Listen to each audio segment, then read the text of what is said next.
Hi, my name is Jonathan Hicks. I'm back at the Dice Cup, and this evening I'm joined by Matt. And we've just finished playing The Search for Planet X, which is a deduction game.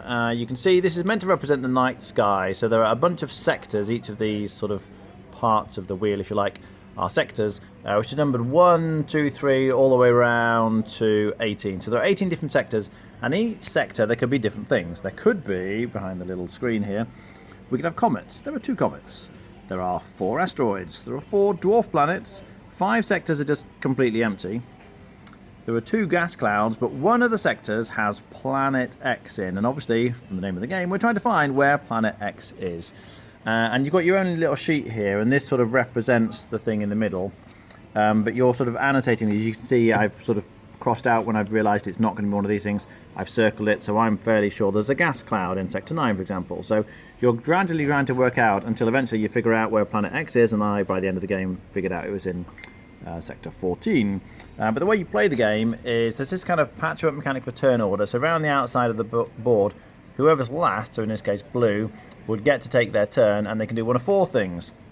They can survey a sector, and they look at the visible part of the sky, which is only this section, in this case Sector 6 through 14. As we play the game, this kind of moves around and gradually reveals more of the night sky, but then hides the stuff behind it.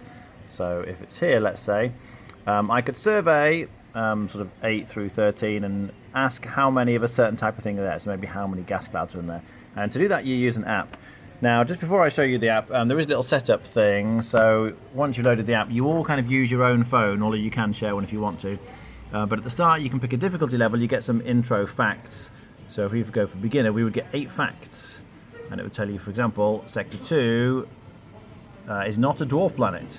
Sector 3 is not an asteroid. And you would sort of get some starting information you would fill out on your grid here. So once you've filled out all of that, you start the game. And then you can see there are a bunch of different things you can research in this game. Now, I'll come back to the research action in a second, but you basically write down on here what the different things are you can research. So in this case, A is gas clouds, B is dwarf planets, etc. And you're making your own little notes here. So once you've done that, if we continue, then on your turn, as I say, you can survey. So if we try surveying, and we're going to survey, continue, let's ask about gas clouds. So we'll pick the gas cloud thing, and we're going to go from Sector 7 through to 12, let's say, and we'll see how many gas clouds are in that section.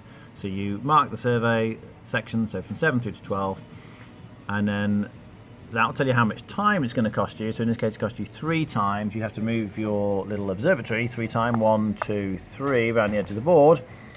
And then it would tell you how many gas clouds there are. And it says there is 1 gas cloud in those sectors. So you'd kind of have to write that information down. You'd look at what you've already found. Oh, well, there can't be one here or here, so it's here, but maybe it's here as well. And you're trying to deduce, obviously, from that information. This is used to write down all of your different guesses in case you can't remember what you guessed, and the results. So, for instance, when I surveyed gas clouds here, there was 1. And this is what other people have been doing, but you don't get to see their results when they use the app. So when you use the app, this information is private.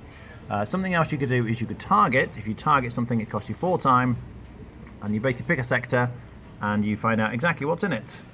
So if we go for 9, maybe we think there's a gas cloud there, and it says there is a gas cloud in Sector 9. So you would then be able to just immediately fill out, oh, that's going to be a gas cloud. Each time you target, though, you have to spend one of these, and you've only got 2 for the entire game. So you can only do targeting twice in the whole game. Researching, when you do that, you pick one of the things. So maybe we want to search about gas clouds there, and it'll give you some kind of information that might help you. So it says, in this case, no gas cloud is within 5 sectors of another gas cloud. And on your notes here, you kind of write that down. So I wrote that down. Gas clouds, there are more than 5 sectors from other gas clouds is what I've written. So you're writing your own little notes here, depending on what different categories there are.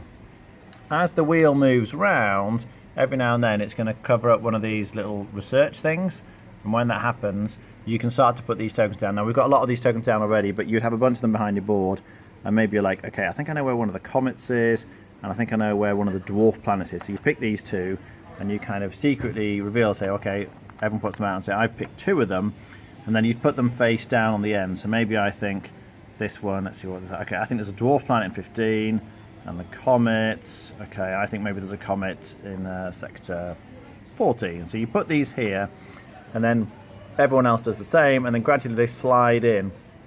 And when they get to the center, so yeah, as Matt's demonstrating here, you flip it over, and you can ask the app, basically, everyone does this at the same time, for a peer review. And you look at the appropriate sector, and you ask, is it, in this case, Matt was guessing it was a dwarf planet, so he selects dwarf planet, and it says, no, incorrect, doesn't have a dwarf planet. So that would just go away, wouldn't stay there. But everybody then discovers that piece of information. They discover there's no dwarf planet there. If somebody's correct, they discover maybe there's a comet here, then again, everybody knows there's a comet. So as you go through the game, then more and more sort of certain bits of information are getting revealed. But the first person to get those is getting points. At the end of the game, you get points for correctly doing this peer review thing with comets and gas clouds and all the different types of things. But if you're first, you get bonus points. And then obviously, the last thing you can do is you can try and locate Planet X. If you think you've figured out where it is, then you basically pick the sector. But not only do you have to pick the correct sector it's in, you have to pick the sectors either side. You have to say what is in Sector 13 and Sector 15. And if you get any of those bits of information wrong, then you would lose the game. But in this case, yes, it was a comet and an empty sector, so we locate it, and congratulations, you found Planet X. That costs a lot of time, so you can't do that sort of willy-nilly, but you get 10 points for correctly guessing Planet X. That triggers the end of the game. You add up all the points from all the different sectors, and most points wins. What do we think? I really like it. It's a game that's right up my street. It's pretty much pure deduction, and there's a bit of strategy about when you do things, if there's certain parts of the sky you need to look at, and each game is different because the app generates where things are in the sky and also the logic rules for the research. Yeah, it's just, I like it a lot. Okay. Yeah. Yeah, it is very similar in terms of how it feels, at least, to other quality deduction games. I'd probably compare this with Cryptid as being a similar sort of weight of game. There's quite a lot to think about in this. It's not quite as bad as the advanced version of Cryptid with the negative information, but the basic version of Cryptid, if you played that, and if you like that, you are definitely going to like this. It does the deduction thing very well. Using the app means you're less likely to make mistakes. One issue with deduction games generally is if somebody gives you false information because they just made a mistake, it screws up the whole game for you and possibly everybody else as well. Because the app handles all that, you don't need to worry about it. Obviously, you can make a mistake yourself in terms of how you're annotating things. I think Matt managed to do that in this game. And then it can all go wrong.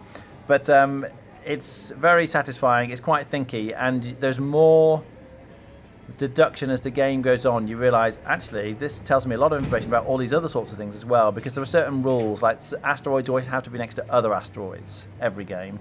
Then the research things like bonus rules that are different from game to game. So there's plenty of variety. It's never going to feel the same. You're always going to get that deduction feel, though. So I think it's very strong. I would be on an 8 out of 10, I think. I didn't ask Matt for his rating. What would your rating be, Matt? Ooh, yeah, I think probably 8. 8 is about right. All right, great. That was The Search for Planet X.